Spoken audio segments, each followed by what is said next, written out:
Arratsaldeon, buenas tardes y bienvenidos al espacio de Euskal Ikaskuntza, aquí en la sintonía de Onda Vasca. Como todos los domingos, abrimos una charla, una tertulia sobre un tema que seguro que les interesará. Hoy nuestra tertulia se centrará en una sola persona, en sus obras, en sus influencias, su vida y sus valores. Este año 2011 se cumplen 100 años del nacimiento del poeta hernaniarra Gabriel Celaya, y por ese motivo hemos querido hacer un pequeño homenaje y dedicarle este espacio a su persona. Para hablar de ello tenemos con nosotros a dos personas, dos expertos, dos personas que conocen bien a Gabriel Celaya. Por un lado está con nosotros en el estudio de Onda Vasca Juan Manuel Díaz de Gereñu, catedrático de Comunicación de la Universidad de Deusto de Donosti. Decir que en 2009 publicó una investigación llamada Gabriel Celaya León Sánchez Cuesta, epistolaria 1932-1952, investigación que se centra en la correspondencia que el poeta Gabriel Celaya mantuvo con su librero, distribuidor y amigo León Sánchez Cuesta. Juan Manuel, Arratsaldeon. Buenas, Arratsaldeon. Y también está con nosotros, en este caso, en otro lado del teléfono, le agradecemos su presencia en otro lado del teléfono, Antonio Chicharro, catedrático de Teoría de la Literatura y Literatura Comparada de la Universidad de Granada, y comentar que, por ejemplo, su última publicación, en 2009, publicó una edición de los ensayos literarios de Gabriel Celaya en Visor. Arratsaldeon, Antonio. Hola, ¿qué tal? Bueno, pues antes de nada, me gustaría, para que los oyentes se situaran, un poco comentar la biografía de Gabriel Celaya. Como queráis, que empiece el que quiera. Bueno, que empiece Juan Manuel. Bueno, pues la biografía de Gabriel Celaya se resume en dos tiempos, podríamos decir, desde que nació en Hernani hasta la Guerra Civil. Es la vida de un jovencito que tiene todas sus ilusiones en pie y que recibe una formación muy adelantada a lo que era habitual en su tiempo, porque estudió ingeniería en la residencia en Madrid y se alojó en la residencia de estudiantes, que fue un centro cultural importantísimo en la época de la República. Y después de la Guerra Civil, pues ya empieza otro momento de su vida, pues porque pues el cambio de ambiente cultural le condiciona mucho. Por otro lado, su vida personal no va como él esperaba. Tiene una crisis matrimonial muy fuerte, tiene una crisis de salud igualmente fuerte, y lleva una vida bastante arrastrada hasta que en 1946, si no recuerdo mal, 46, 47, quizá Antonio me pueda certificar esto, conoce a Amparichu Gastón, decide cambiar de vida y dedicarse mucho más a la poesía de lo que había hecho hasta ese momento, y a partir de ahí nace Gabriel Celaya. Su nombre civil, digamos, era Rafael Mújica, sí. Pero a partir de esa época empieza a firmar como Gabriel Celaya, empieza a adoptar esa personalidad literaria que es la que le marca y lo que le hace interesante para nosotros. ¿Algo más que aportar, Antonio? Pues sí, que ese dato que decía Juan Manuel del conocimiento de Amparichu, la conoce el 14 de octubre del 46 en una librería de San Sebastián, y ese dato que queda en nuestra memoria como celayano y como amigos de los dos, pues es muy importante para la vida de Gabriel Celaya y muy particularmente para su vida literaria, y no solamente para su vida como persona, ¿no? Porque Amparo va a ser determinante desde entonces. Bueno, me gustaría también hablar de sus principales obras, ¿no? De ya su vida literaria, como diríamos. ¿Cuáles son sus principales obras, Antonio? Bueno, pues sus principales obras, él tiene una vertiente importante de pensador, es decir, es un poeta filosófico. No es un poeta filósofo, es un poeta filosófico. Con ese adjetivo, pues, hago hincapié en que esa dimensión de reflexión esencial, profunda, está presente en toda su labor literaria, y luego aflorará también su labor ensayística. Será prácticamente su labor ensayística es consecuencia de esa necesidad de pensar, y de pensar también en relación con libros y con las obras de los demás, ¿no? Entonces, las principales obras dentro de esta clasificación entre lo que es su labor ensayística y su labor poética, las principales obras poéticas, por supuesto, La primera que supone el punto de salida al público, que es Marea del Silencio, en donde ella se manifiesta como poeta y que es la que inaugura lo que podríamos llamar la primera etapa poética suya, la soledad cerrada, y así hasta llegar a esa una etapa sucesiva de los años 40, desde mediados de los años 40 en escritura y desde el 47 en publicación, que forman libros como los firmados por Juan de Leceta, pues tranquilamente hablando, las cosas como son, y hasta llegar, como no, a la fase o etapa de su poesía social, que tiene una importancia con libros como Cantos y Veros, ¿no?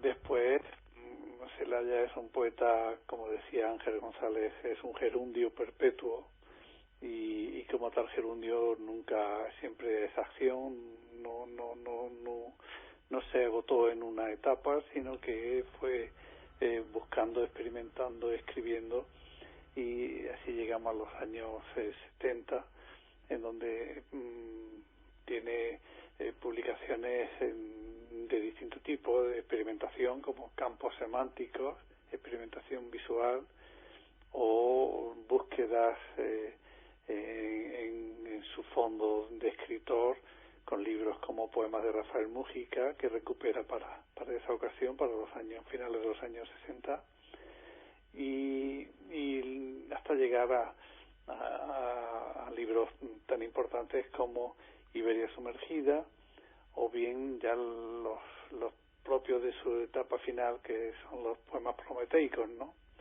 Es decir, que el espectro de su obra es tan amplio que no podríamos reducirnos a estos libros, y sobre todo teniendo en cuenta que son decenas de libros de poesía lo que ha publicado, ¿no?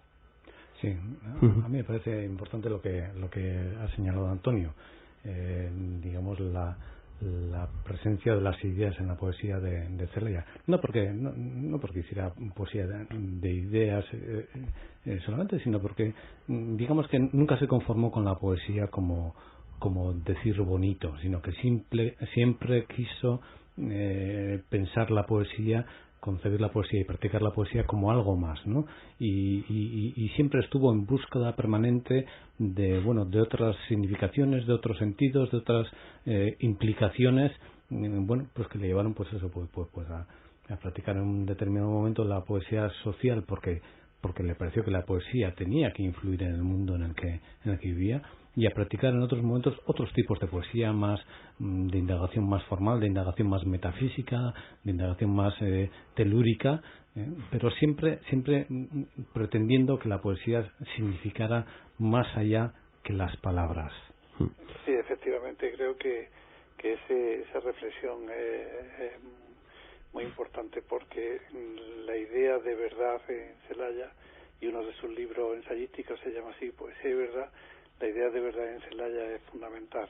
Es una alianza entre lo que es el deseo de conocer y, por supuesto, lo que es la búsqueda de la belleza, entendiendo por belleza, en el caso de Gabriel Celaya, pues la ocasión de provocar una emoción estética, no en un sentido meramente esteticista, ni muchísimo menos. Es decir, en todo caso, para Celaya lo que vale la poesía es provocar un efecto en el lector, y en una emoción que se traduce, como toda emoción, es un cambio del estado en que se encuentra el lector, es una mutación hacia otro estado, y esa emoción, pues a través de las palabras, tiene unas veces una dominante noseológica de conocimiento, otras veces tiene una dominante puramente política, como ocurrirá en algunos de sus libros de los años 50, y así, pero en todo caso en Celaya la alianza de verdad y belleza es estrechísima, y por eso tal vez los lectores se están dando cuenta, digamos, del valor que tiene esa palabra, más allá de ciertas ideas simplistas de lo que es la perfección poética. Por ejemplo, ejemplo, en este centenario que estamos celebrando, no es un centenario masivo desde el punto de vista académico ni de grandes actos. Los hay, por supuesto, y los va a haber. Seguiremos celebrando su memoria en distintos sitios, pero sin embargo yo que tengo una alerta creada con el nombre de Gabriel Celaya para que me lleguen a mi correo pues las informaciones de cada vez que sale su nombre. Se están celebrando muchísimos homenajes, lecturas y en fin actos en recuerdo de Celaya con motivo de su centenario por escolares, por asociaciones, por ciudadanos de distinto tipo, y eso demuestra que esa alianza de verdad y belleza sigue teniendo un efecto. Y yo creo que el éxito de Gabriel Celaya está precisamente en que está siendo recordado masivamente por lectores antes que por la estructura institucional y académica de este país.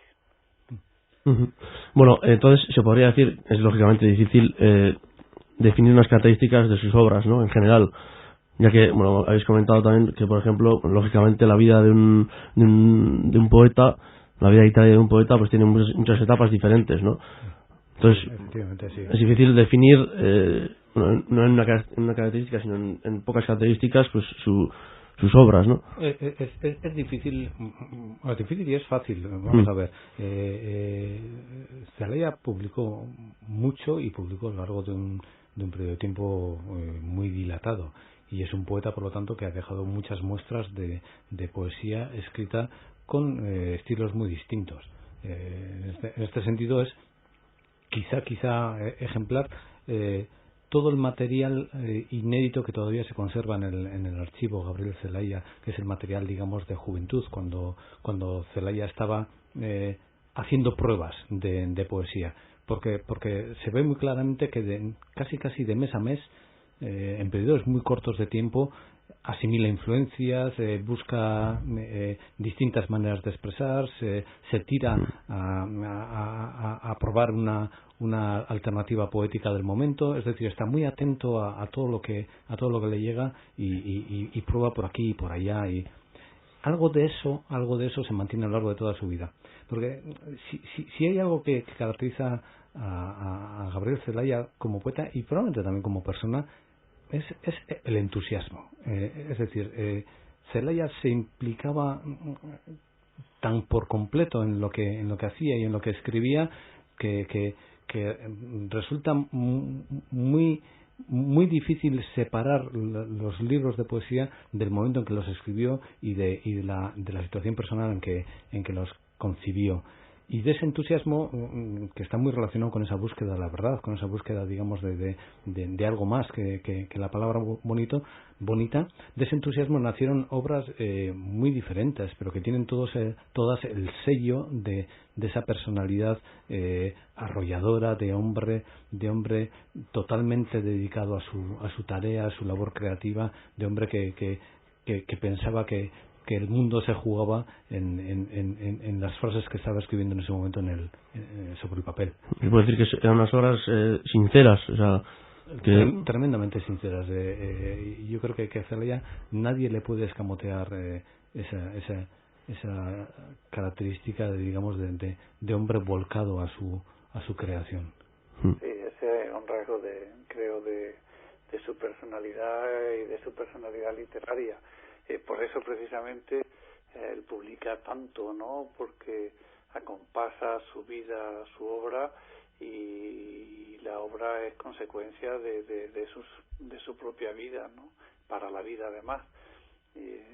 Pero hay un rasgo tal vez que ya desde el punto de vista, digamos, discursivo de lo que es un rasgo formal constante y presente en toda su obra, y consecuencia también de ese entusiasmo y de ese estar atento a los efectos que procura la propia creación poética, y es el llamado prosaísmo, es decir, la búsqueda la eficacia expresiva, utilizando elementos de la vida cotidiana, referenciales, etcétera, y buscando no tanto una percepción estética como la emoción poética.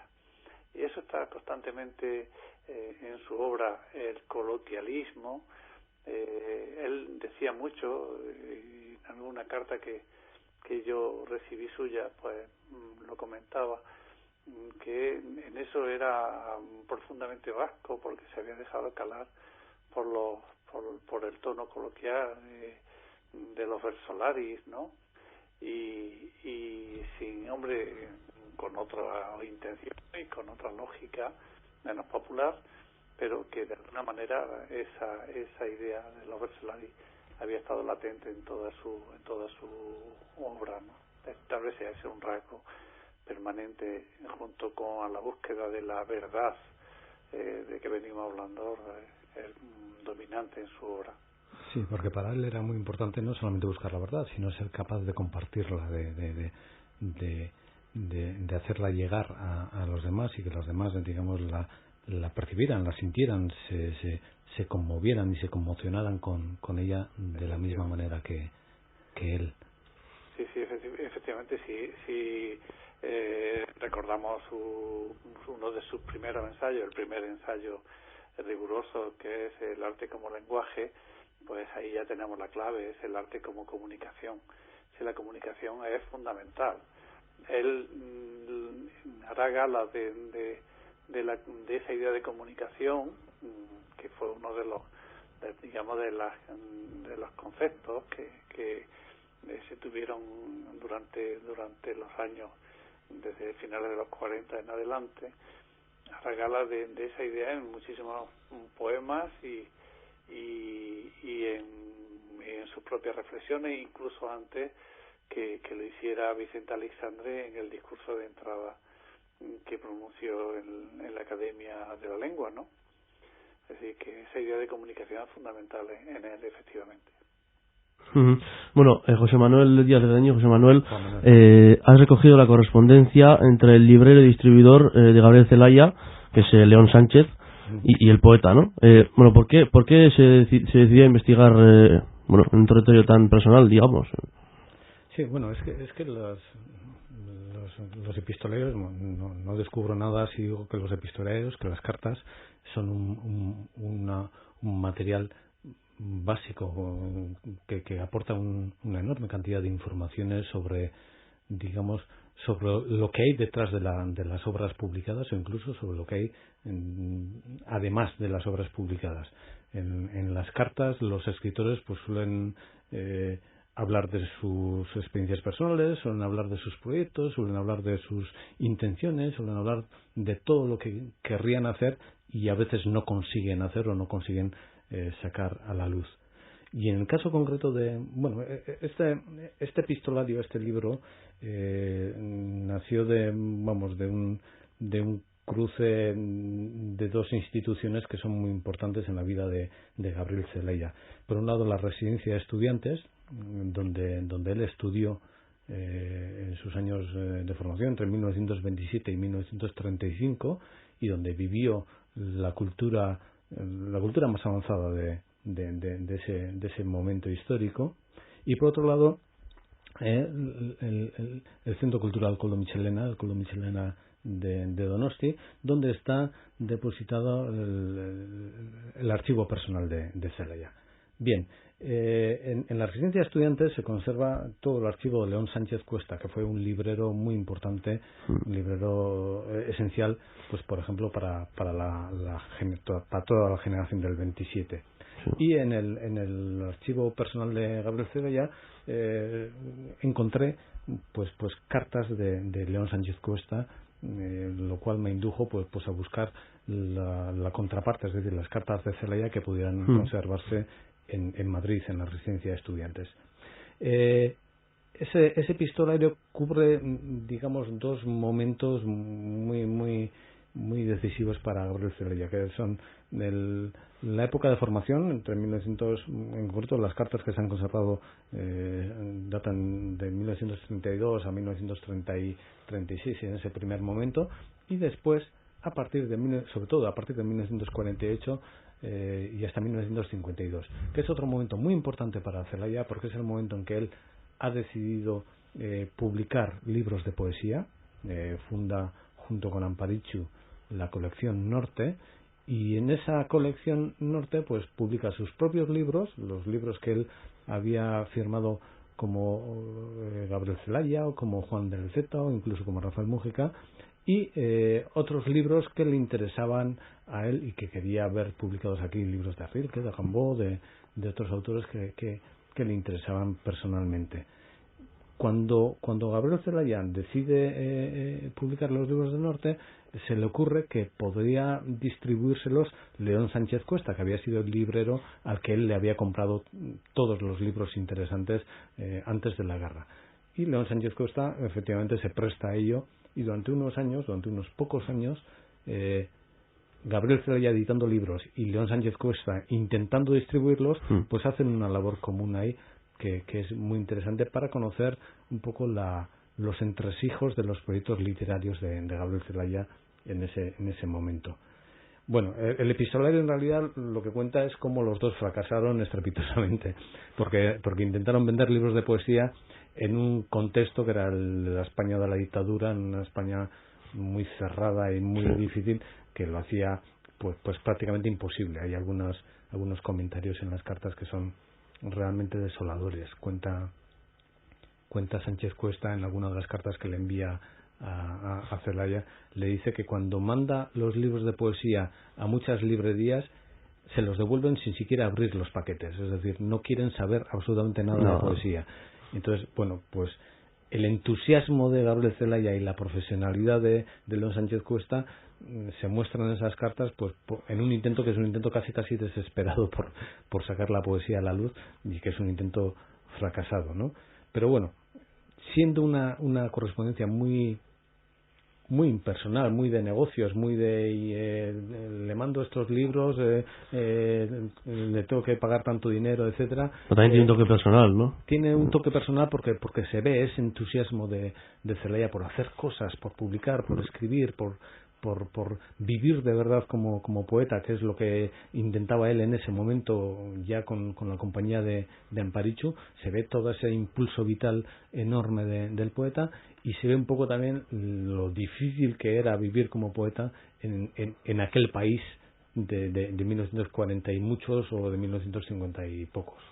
Bueno, ¿cómo se conservan esas cartas de correspondencia? También es curioso, ¿no? Se conservan de mala manera. Se conservan de mala manera. De hecho, León Sánchez Cuesta era un hombre tremendamente meticuloso, que lo guardaba prácticamente todo, y Gabriel Celaya también. Sin embargo, curiosamente, prácticamente un tercio de las cartas que recogí para este libro se conservaron no porque las hubieran conservado sus destinatarios, es decir, muchas de las cartas de Gabriel Celaya que se publican aquí se conservan porque el propio Gabriel Celaya guardó una copia en su archivo, lo cual quiere decir que la carta enviada a León Sánchez Cuesta se perdió, y a la inversa también. Varias cartas de las que se publican aquí se publican porque León Sánchez Cuesta guardó copia de sus propias cartas, es decir, el índice de pérdida o el índice de mortalidad, digamos, de este tipo de documentos es elevadísimo.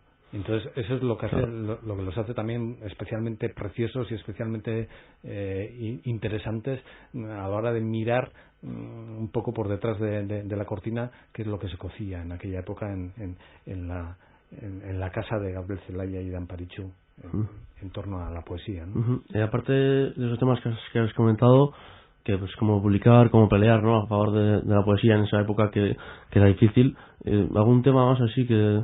Bueno, sí, lo que aparece en las cartas también es la muy distinta manera de enfocar la situación política de León Sánchez Cuesta y de Gabriel Celaya. Bueno, hay que entender que también tenían una diferencia de edad notable, que León Sánchez Cuesta había estado exiliado pues 6 o 7 años antes de volver a España, no porque él fuera un hombre, digamos, significado por sus ideas izquierdistas, ni nada, él era un hombre conservador, pero claro, tenía muchos amigos, digamos, peligrosos, de amigos, poetas, intelectuales, profesores que habían tenido que marcharse al exilio porque eran, digamos, la anti-España para el franquismo, ¿no? Entonces tuvo que estar muchos años en el exilio y volvió del exilio con la intención de llevar una vida sin complicaciones, es decir, no meterse en líos, ¿eh? Entonces él tiene una actitud, digamos, muy de mantenerse al margen de la situación política,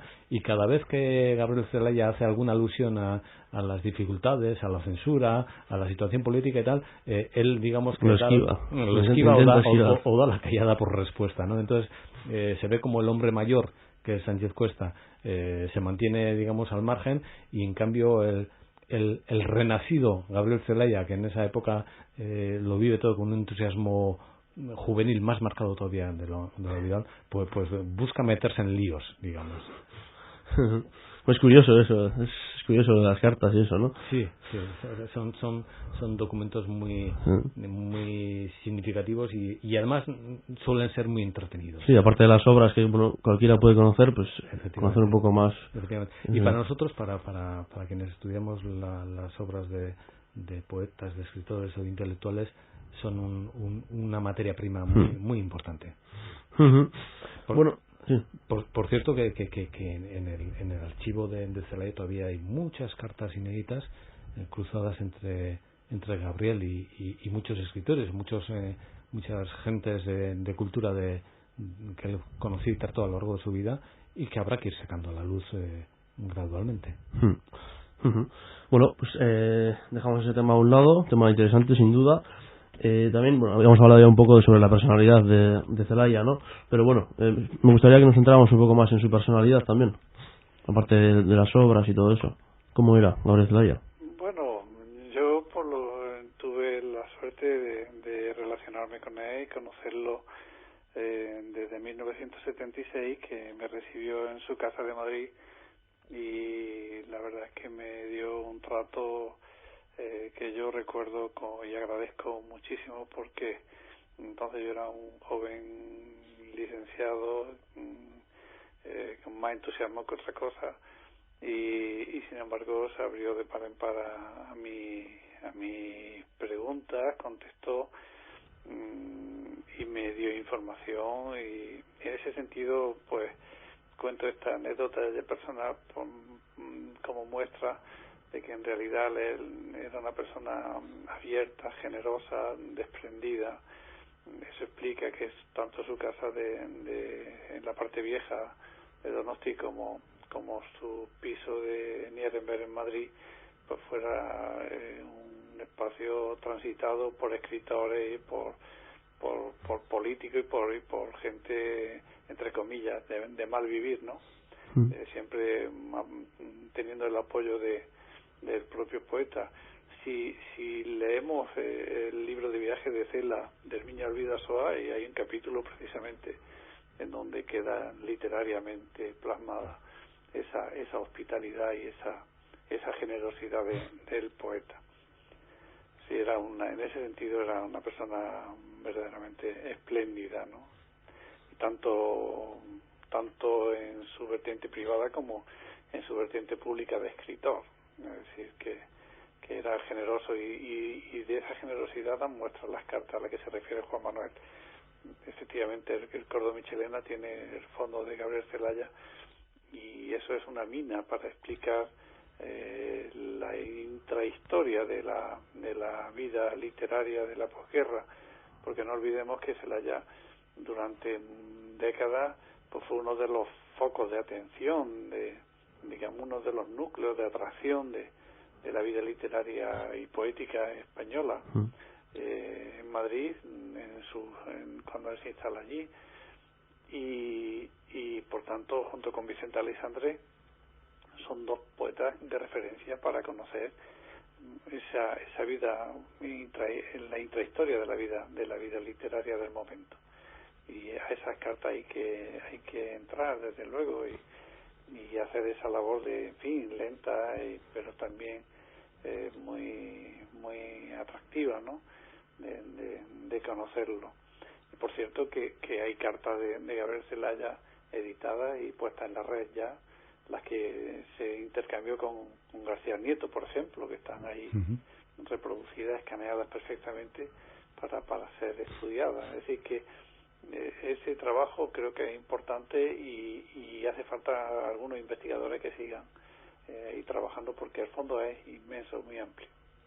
Sí, la generosidad de Celaya más era amplia para cualquiera que se acercara a él. Yo me acuerdo, yo lo conocí personalmente en 1984 y precisamente por un rasgo de generosidad suyo. Yo organicé en aquella fecha un congreso internacional sobre Juan Larrea, sobre otro poeta que en aquella época pues era un ilustre desconocido, quizá bastante más que hoy, bastante más desconocido que hoy.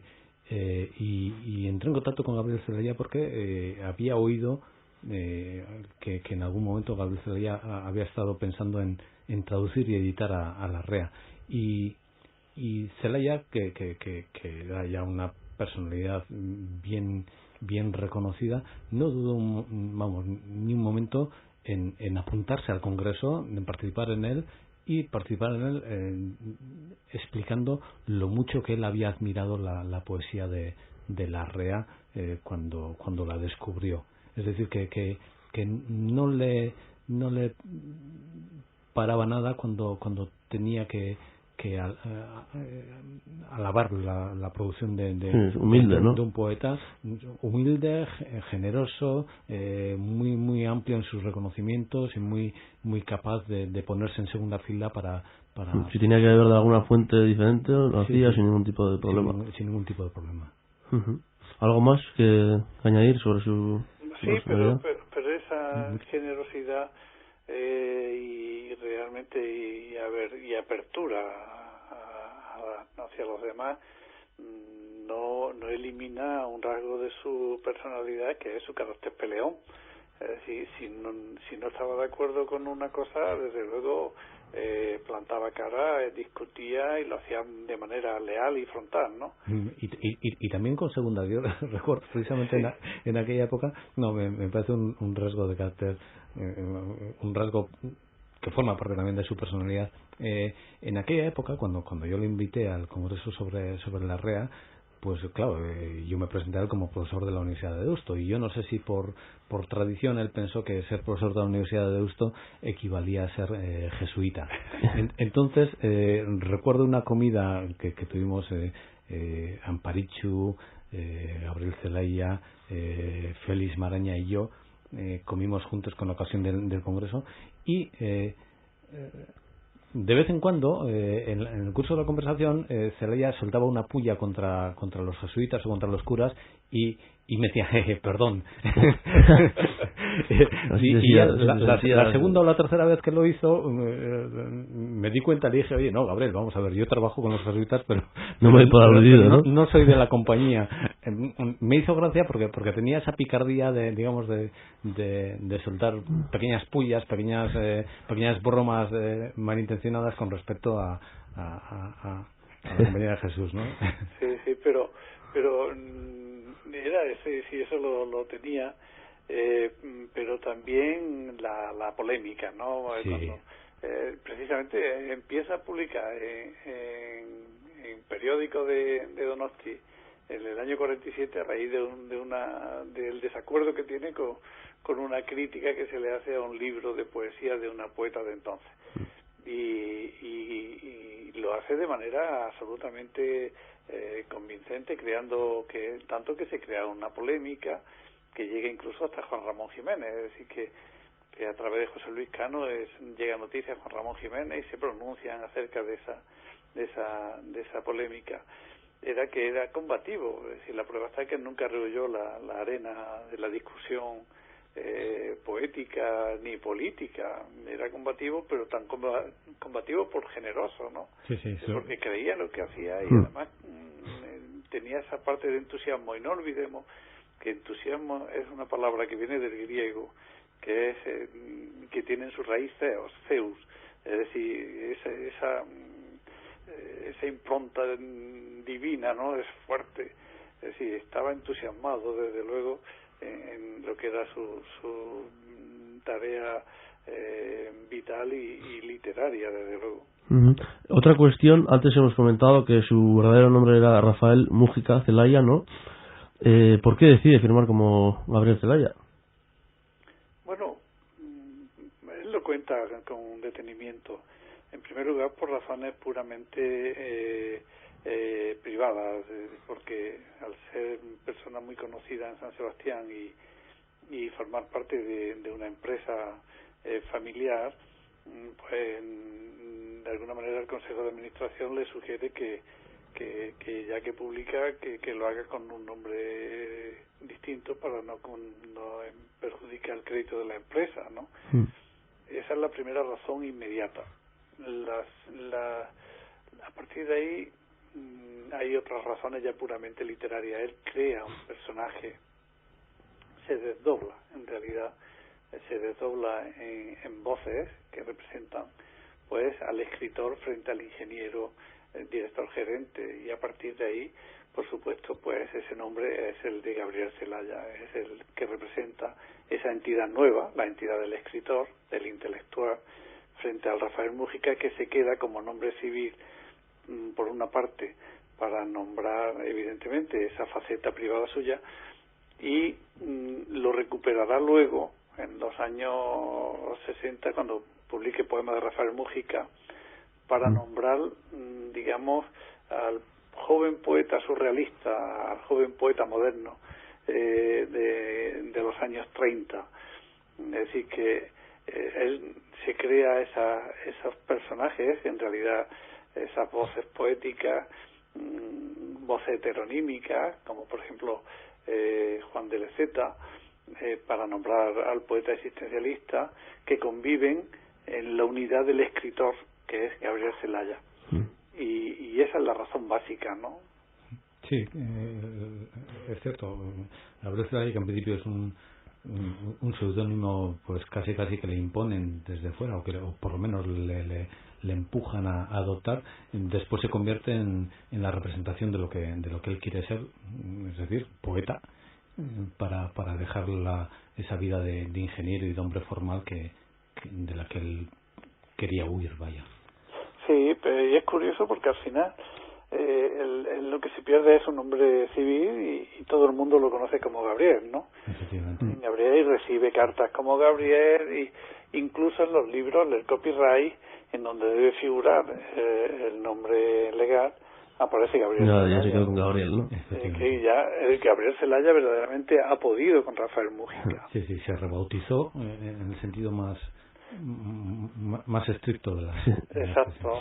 Luego utilizará ocasionalmente ya no el seudónimo verdaderamente, es decir, como nombres para tapar por razones políticas y de ese tipo, ¿no? Utilizará, por ejemplo, Felipe San Miguel, pero esos ya son puramente seudónimos, ya no son heterónimos. Y tiene algún otro por ahí. Bueno, hemos comentado antes que, es Hernaniarra, él, ¿no? Gabriel Zelaya, vivía en Donosti y después se fue para Madrid. ¿Por qué? Contarnos un poco. Pues forma parte un poco de esa transformación. Cuando él emprende su tarea de poeta en el 47 junto con Amparichu, y empieza a publicar en los Cuadernos del Norte, y empieza a publicar libros de poesía, empieza a convencerse también de que él ya no puede seguir viviendo en San Sebastián, donde más que a él, sobre todo a Amparichu le hacían la vida imposible. Es decir, él había roto con su familia, después rompió con su empresa, rompió con todas las pautas de la vida formal que había llevado hasta ese momento, y pues un poco cambiar de domicilio y irse a vivir a Madrid, pues suponía un poco librarse de toda esa carga del pasado. Y por otro lado hay que reconocer también que para un poeta con alguna ambición literaria, pues vivir en Madrid y publicar en Madrid y moverse desde Madrid, pues le ofrecía más posibilidades también. Antonio. Sí, porque él en realidad tenía preparado un viaje a Madrid en el año 36, cuando ganó el premio Liceum Club Femenino de poesía. Pues el premio Becker que daba el Liceo, un club femenino, pensaba dedicarse directamente ya a la escritura y lo tenía todo preparado, pero vino la guerra y nada, por supuesto eso ya trastocó los planes de todo el mundo, y a él muy muy gravemente.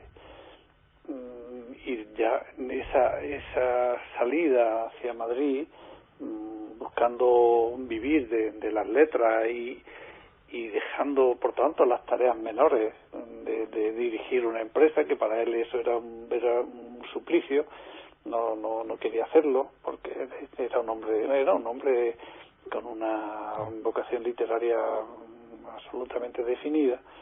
Pues lo va a conseguir a mediados de los años 50, en que se va precisamente con Amparo Gastón y se compran un piso, el piso de la calle Nierenberg, y allí pues se instala en su vida, ¿no? Y escribe, como consecuencia de esos primeros meses, escribe uno de los libros más bonitos que y más intensos, ¿no?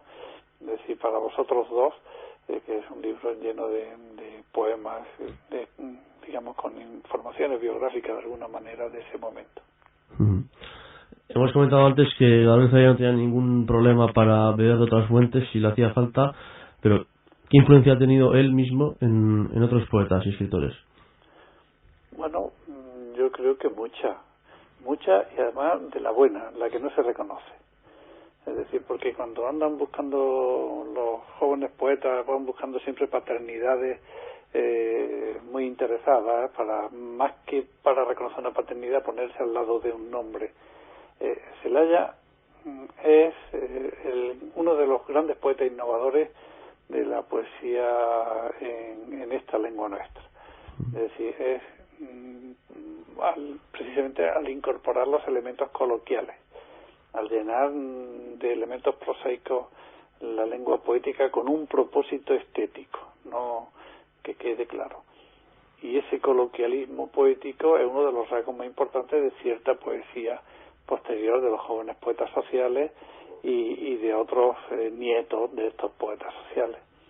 Es decir, que ahí está perfectamente la influencia más definitiva como rasgo detectable de Gabriel Celaya. Hasta entonces no se había hecho de esa manera, salvo en algunos poemas de Antonio Machado y de Miguel de Unamuno. Quitando esos dos poetas, quien realmente, digamos, lo hace de manera caudalosa y hermosa al mismo tiempo, es Gabriel Celaya.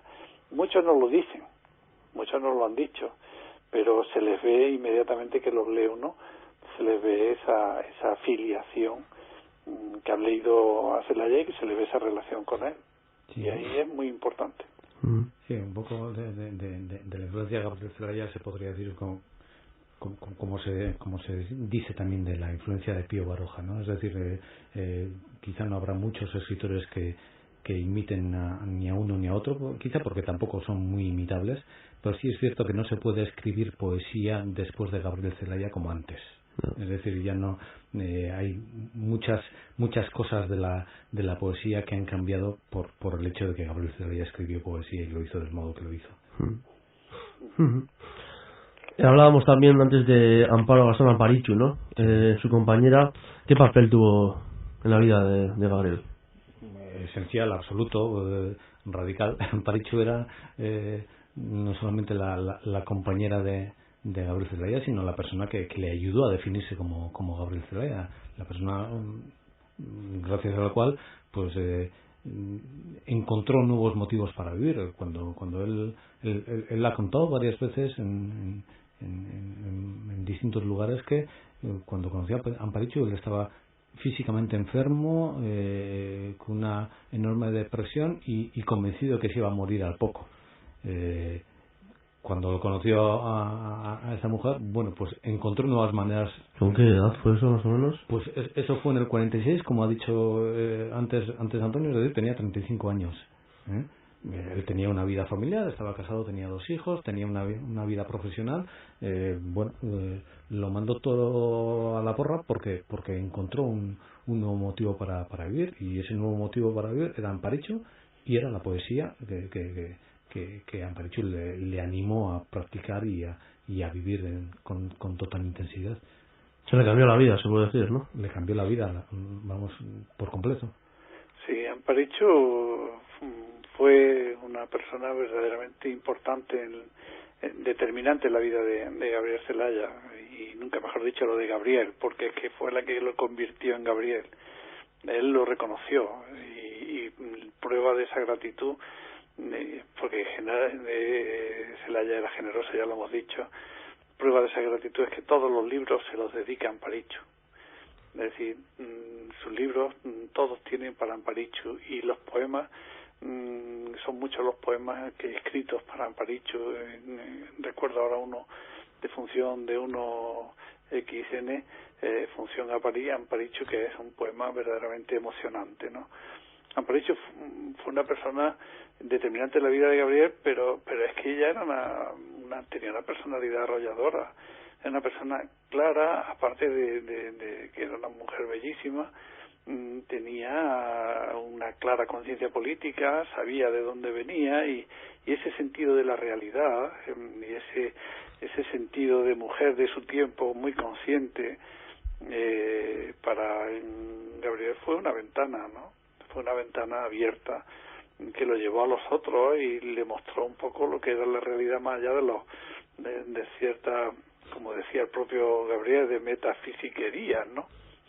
Y yo lo he visto discutir y los he visto de alguna manera pues amarse, ¿no? Porque como decía Cervantes, dos amantes discuten, hácese la paz, y eran una pareja realmente envidiable.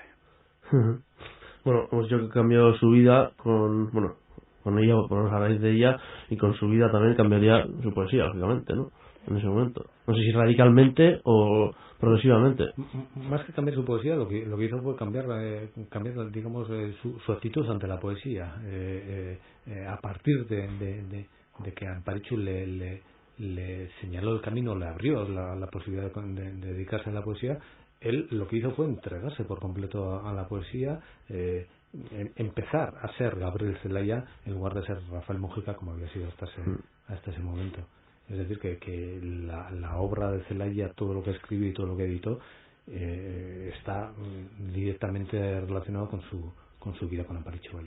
Y luego tuvo también consecuencias poéticas para Amparichu, es decir, claro, porque de alguna manera Amparichu se decide a escribir, escribe poemas que publica junto con Gabriel en libros como Ciento Volando y algunos más que están incorporados en la edición de las poesías completas. Es decir, que las consecuencias fueron mutuas, y además luego Amparichu, que fue una mujer, como ya he dicho, arrolladora de su personalidad y de una mujer extraordinaria, tenían amistades con otras mujeres importantes de la época, como por ejemplo Carmina Labra, que prima hermana de Ángeles González, miembro del Partido Comunista. Es decir, y estas mujeres, entre comillas, muy rabiositas en el Madrid de aquella época, organizaron no pocos problemas a la policía y a mucha gente, porque tenía una clara conciencia política. Yo tuve la suerte de tener a tanto Carmina como a Amparo el día que la Universidad de Granada celebró la ceremonia de investidura de Celaya como doctor honoris causa. Y claro, como ya había muerto Gabriel, la ceremonia se cambió porque no se le pudo investir al propio Gabriel, pero sí dar los atributos de doctor a su viuda. Y aquellos días fueron días muy entrañables y muy emocionantes por ver cómo Amparo, con una gran dignidad, con una gran tristeza al mismo tiempo y con una profunda alegría también de alguna manera, recibía aquellos atributos de doctorado de su marido, y me hablaban de tanto Carmina como Amparo de lo que Gabriel hubiera disfrutado estando allí, desde luego. Bueno, estamos ya quedándonos íntimos poco a poco, parecía increíble, ya casi hemos cubierto todo el tiempo, pero quedan una curiosidad por comentar, ya que Gabriel Celaya también tenía su faceta como pintor, ¿no? No solo era escritor, también, tenía una faceta de pintor. Sí, de hecho, antes de ser poeta, se sintió pintor durante un tiempo en su juventud, cuando estudió en la residencia de estudiantes. Hubo una exposición de sus dibujos y de sus pinturas en el año 96, creo recordar, 96 o 97, y hay un bonito catálogo de los dibujos de Gabriel Celaya que preparó en aquella época Pérez de Ayala, y recoge todos esos ensayos formales con la tinta y el papel que después él fue dejando poco a poco. Él en alguna ocasión dice que dejó de ser pintor o de sentirse pintor y no sabe muy bien por qué.